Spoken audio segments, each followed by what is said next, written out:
Olá pessoal, começa aqui o Especial Saúde. Eu já vou pedir para você se inscrever no canal. É importante ter você conosco prestigiando o nosso trabalho. Então inscreva-se no canal, dê o seu like, ative o sininho para receber as notificações e envie os seus comentários.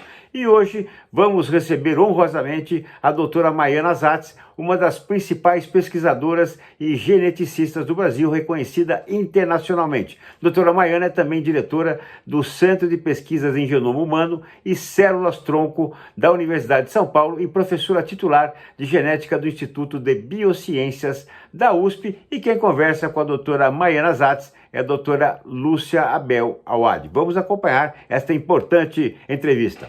Doutora Maiana, é um grande prazer tê-la aqui no nosso canal. Agradecemos muito a sua participação. Muitíssimo obrigada, é um prazer enorme conversar com vocês e contar um pouquinho das nossas pesquisas.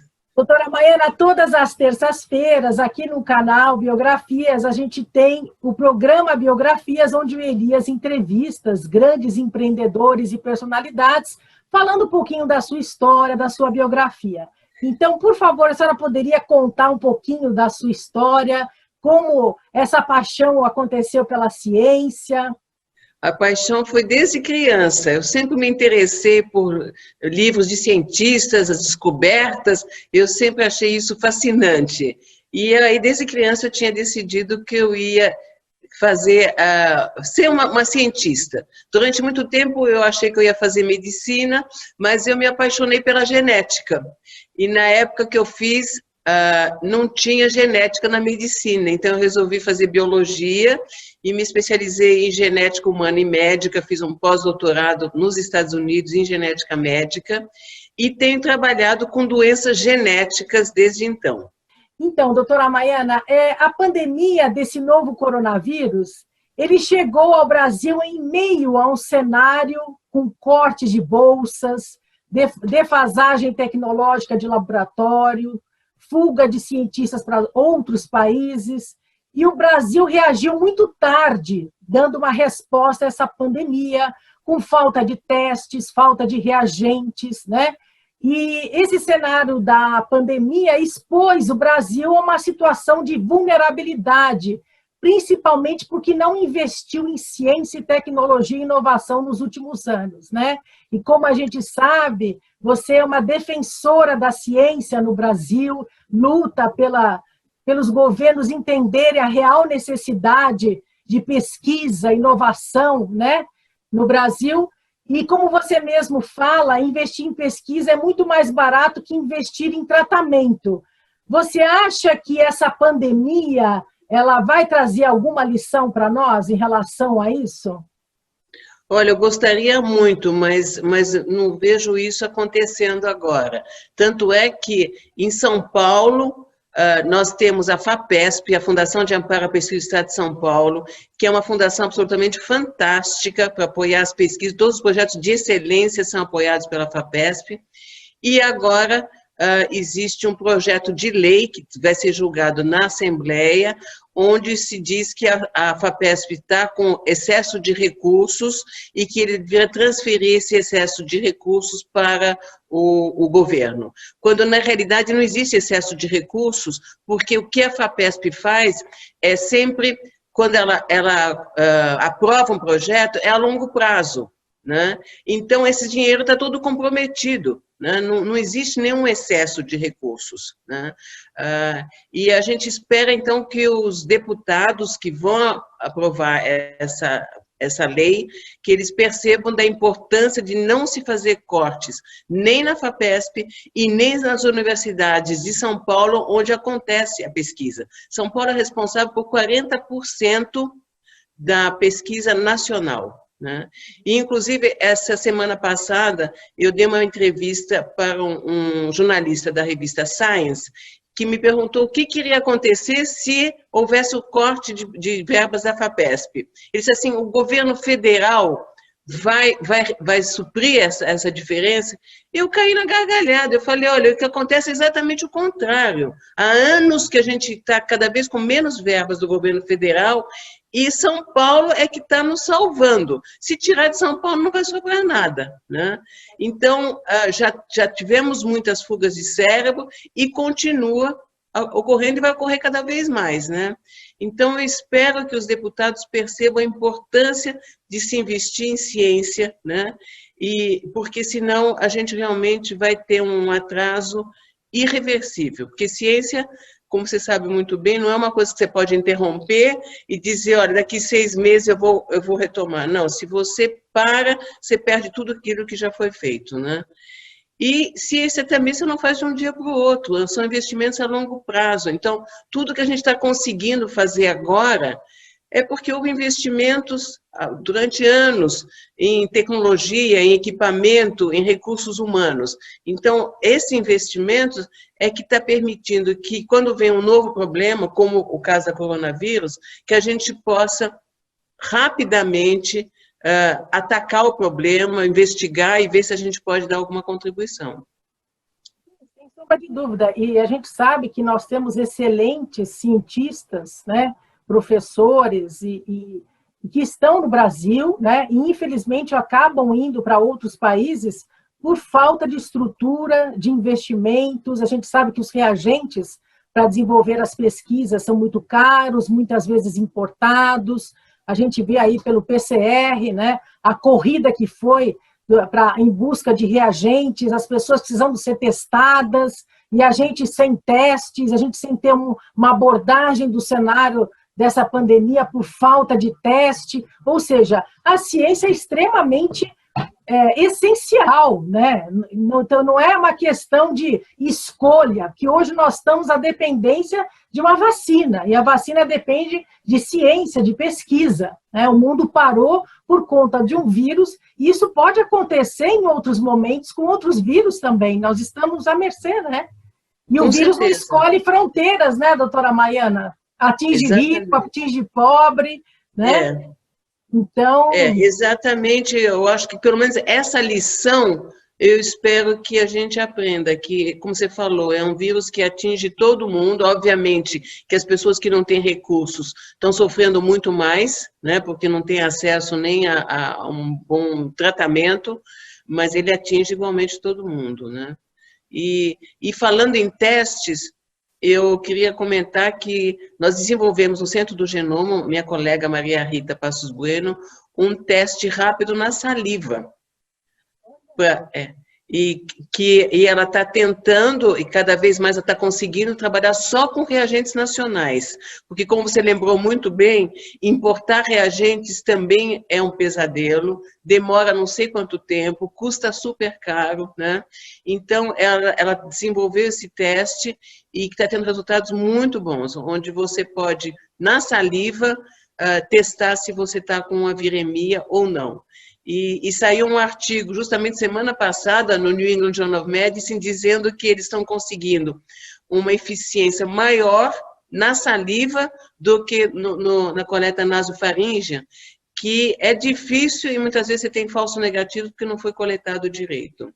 E, doutora Maiana, assim, a gente ainda tem muitas perguntas sem respostas, né, relacionadas à Covid-19, principalmente relacionado a pacientes graves, em relação àqueles pacientes assintomáticos que não desenvolvem sintoma nenhum, mas que acabam se infectando, né?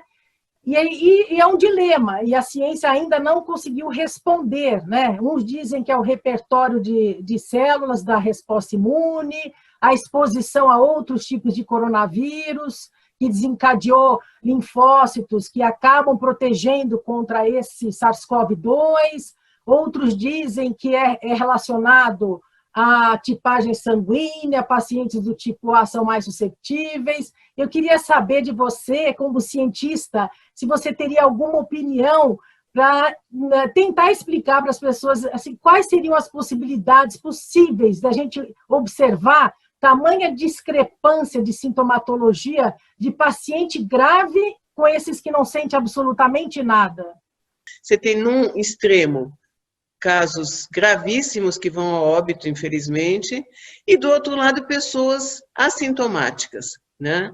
E isso fala muito a favor de um componente genético, né? Com risco, com genes de risco e genes de proteção. Então, genes de suscetibilidade e genes protetores, né? E a gente quer, então, descobrir o que são esses genes, o que eles fazem. Porque a variabilidade é enorme e é difícil você categorizar, né, as várias formas clínicas. Então, o que nós focamos? Em pacientes que foram a óbito, né, e pacientes assintomáticos.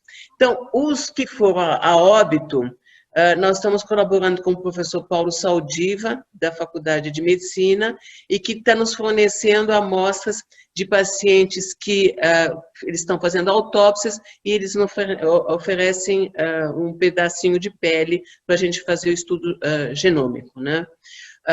E nós temos já 30 pacientes coletados. E, do outro lado, nós resolvemos focar nos assintomáticos. E como é que a gente está coletando essas amostras? Então, o primeiro caso que eu estudei foram de vizinhos nossos, que são amigos, um casal onde ele teve todos os sintomas do Covid-19, ficou 2 semanas muito mal, com febre alta, tosse, falta de odor, e a esposa que cuidou dele não teve absolutamente nada, né? E me chamou a atenção. E aí, no começo eu achava que era uma coisa rara, porque você não pode imaginar um contato maior do que entre casais, né? Dividindo a mesma cama. E aí, eu me interessei e fui à mídia e disse, olha, a gente tem interesse em casos assim, vocês conhecem mais algum caso? Bom, o segundo caso que apareceu foi de uma aluna minha, que foi aluna faz muito tempo, e disse, olha, o meu pai, de 72 anos, ficou 2 semanas internado com Covid-19, a minha mãe não teve nada, e a minha avó, de 98 anos, que mora junto, também não teve nada. Ninguém teve nada, a não ser meu pai, tá? E aí eu falei, bom, a coisa não deve ser tão rara. E, de fato, então, nós começamos a divulgar essa pesquisa. Nós temos um e-mail especial, que é estudocovid@gmail.com. E aí nós começamos a receber e-mails. E nós já recebemos mais de 800 e-mails de pessoas dizendo que nós estamos na mesma situação e nós estamos dispostos a colaborar com a pesquisa de vocês. Ai, doutora Maiana, eu gostaria que a senhora repetisse esse e-mail para as pessoas que estão nos ouvindo e que devem ter casos semelhantes e aí podem também participar do projeto, né? Do estudo. Então, é o estudocovid, tudo junto, @gmail.com. Tá. Então, essa semana a gente vai completar a coleta de 100 casais. São 200 pessoas. Onde foi infectado e sintomático, alguns mais leves, outros mais graves, mas todos tiveram sintomas de Covid-19 e o outro não teve absolutamente nada. Tá? Bom, então, entre os assintomáticos, a gente tem aqueles que têm a sorologia positiva, então você sabe que essa pessoa foi infectada, mas não desenvolveu sintomas, e tem outros que tem a sorologia negativa, apesar de ter tido contato muito próximo com alguém infectado, né? E essas pessoas a gente chama de resistentes. Bom, qual é a primeira surpresa? É que a gente está vendo que o número de pessoas que a gente classifica como resistentes é muito maior do que aquilo que a gente imaginava, né? E essas pessoas não são identificadas em estudos populacionais, né? Então, a gente está sabendo que elas são resistentes exatamente porque a gente sabe que elas tiveram um contato muito próximo com alguém infectado, né? Então, a primeira grande questão é qual seria a frequência dessas pessoas na população, né? Porque quando se fala de a imunidade de rebanho, as pessoas estão medindo as pessoas que têm anticorpos e que se imagina que essas seriam já imunes. Uhum. Mas ninguém sabe qual a frequência de pessoas que são imunes, porque tem outras maneiras, né, outros mecanismos de desenvolver imunidade e que não estão sendo identificados em estudos populacionais, né? Então, essa é uma das primeiras perguntas que a gente quer responder. E a segunda, qual é o mecanismo imunológico que essas pessoas usam para dar um baile no coronavírus, né? O coronavírus nem penetra nessas pessoas, né? E para isso nós estamos, então, colaborando com o grupo do professor Edécio Cunha e Jorge Calil, e que vão estudar essa parte imunológica. Então, nós vamos estudar a parte genética e eles vão estudar essa parte imunológica e eu espero que a gente tenha uma resposta para entender melhor, né, como é que é o sistema imune dessas pessoas. Para entender, o seu estudo com esses pacientes, ele visa fazer o quê?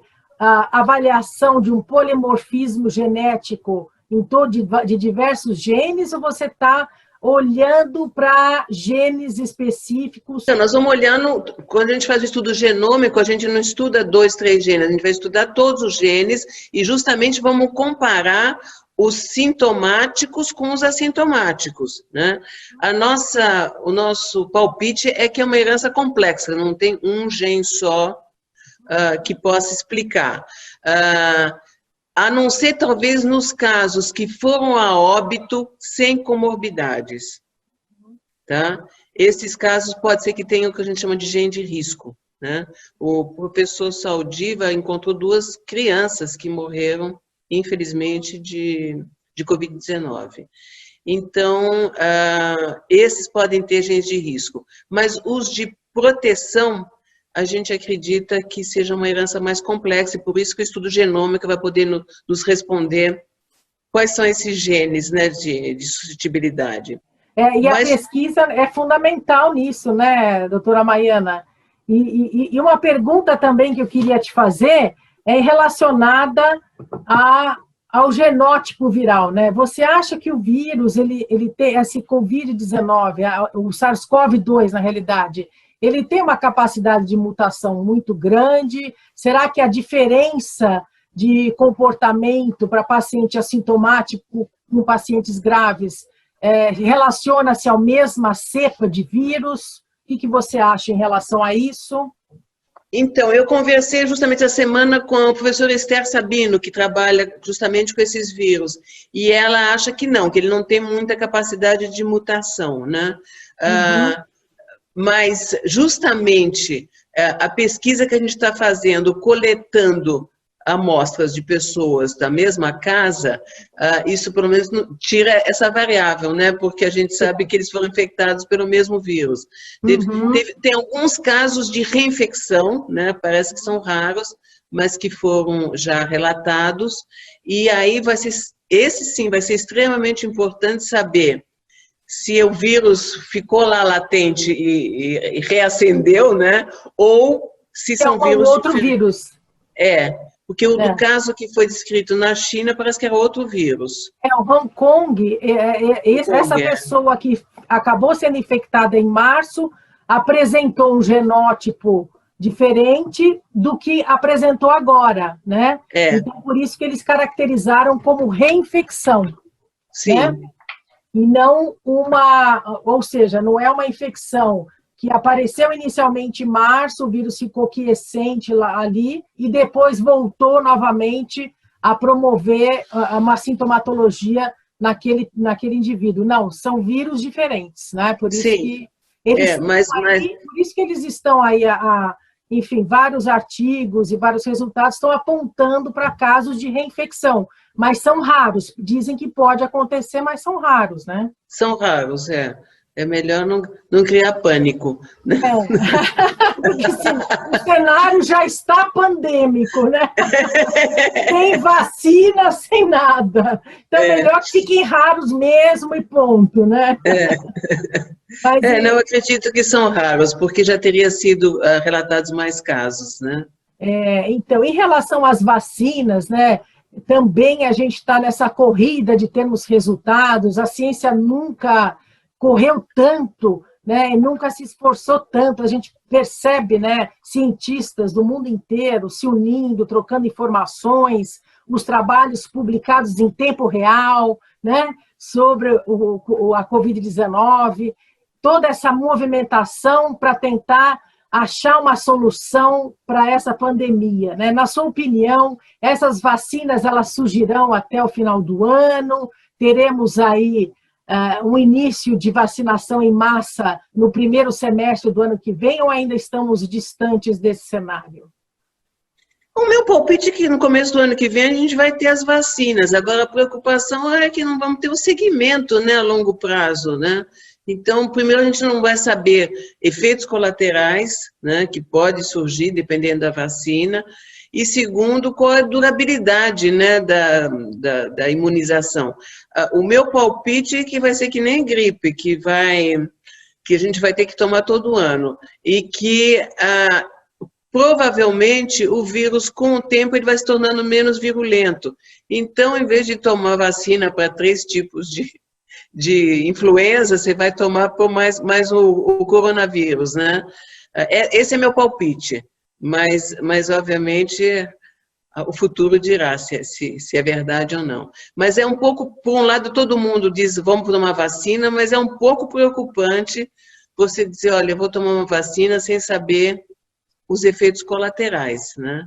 Tudo bem que o cenário é uma pandemia, mas eu acho que tem que ter um rigor, né, em relação a resultados, ainda mais se tratando de um produto de imunização em seres humanos, né? Nesse sentido, o tempo falou muito a nosso favor, porque os médicos estão aprendendo muito, né, em relação de como tratar, né? E muitas das coisas que se faziam no começo, hoje se sabe que não é adequado e mudaram totalmente, né, o manejo dos pacientes. Mas então eu gostaria de encerrar aqui a nossa entrevista. Queria agradecer muito a sua participação, uma honra tê-lo aqui no nosso canal. Foi uma conversa maravilhosa, esclarecedora, com uma das maiores cientistas do nosso país, né, doutora Maiana Zatz. E eu gostaria que você, então, deixasse umas palavras finais para as pessoas que estão nos ouvindo. Então, primeiro eu queria agradecer novamente o convite, dizer que ser pesquisadora, ser cientista é fascinante, porque cada pergunta que a gente responde é um leque de novas perguntas, né? E é isso que nos move. Eu digo que a diferença de ser cientista e não cientista é que a gente tem uma curiosidade mórbida, a gente quer entender mais, a gente não se contenta só em observar, né? E foi por isso que eu me envolvi no coronavírus, né? Porque eu disse, bom, como é que a gente explica essa variabilidade clínica, né? Eu não podia ficar só olhando, eu quero tentar entender mais, né? Então, essa seria a primeira mensagem. E a segunda mensagem, eu queria muito que os nossos parlamentares entendessem, nossos governos, a importância de se investir em ciência, né? O que nós estamos conseguindo estudar hoje foi porque nós tivemos investimentos a longo prazo de equipamentos, de recursos humanos, né, de um know-how, né, de coisas que hoje nós estamos usando para poder entender mais sobre a pandemia. Então, é extremamente importante que os governantes se sensibilizem sobre a importância de se investir em ciência e tecnologia. Muito obrigada. Recado dado, e espero que realmente ocorram essas mudanças o mais breve possível e a ciência possa ser desenvolvida com magnitude aqui no nosso país. Doutora Maiana, muito obrigada pela sua participação e espero revê-la em outra oportunidade aqui no nosso programa. Acompanhamos, portanto, a doutora Lúcia Belawad nesta conversa elucidativa sobre tantos aspectos envolvendo a pandemia com a doutora Maiana Zatz, uma das principais geneticistas do Brasil, reconhecida internacionalmente, professora do Departamento de Genética e Biologia Evolutiva do Instituto de Biociências da Universidade de São Paulo. Obrigado pela sua companhia, inscreva-se no canal e até o próximo programa. Tchau, pessoal!